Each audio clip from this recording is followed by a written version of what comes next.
Des de Manises ixen algunes de les millors peces ceràmiques d'Europa des del segle XIV, artesania única de la qual és un bon exemple la fàbrica de José Jimeno Martínez.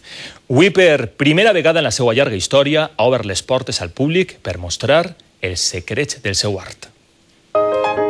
Era el 1925 quan esta fàbrica, situada a un edifici del segle XIV, bullia d'activitat a l'antic barri d'Obradors a Manises. Avui, 88 anys després, el llegat de José Jimeno Martínez continua viu i per primera vegada es pot visitar en esta jornada especial de portes obertes. Saben que podien fer una jornada perquè la gent coneguera la fàbrica. La producció de ceràmica de Manises al llarg de la història sempre s'ha caracteritzat per altibaixos. El procés bàsicament és el mateix que es fa servir des de l'època del gòtic. Al llarg del recorregut som testimonis de la història que amaguen aquestes prestatgeries i ens confessa el net de José Jimeno que un dels moments clau és quan obri la porta del forn. És la incertidumbre de saber quan obris el forn què és el que va eixir d'allí. Obres artesanals que passen de mà en mà per diferents processos fins a arribar a l'últim i més vistós, el de pintura.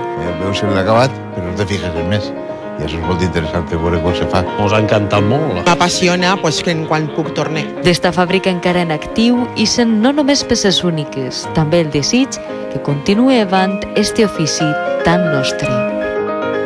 Com a contrast, una aposta de modernitat, l'agricultura ecològica és un recurs per a aquells que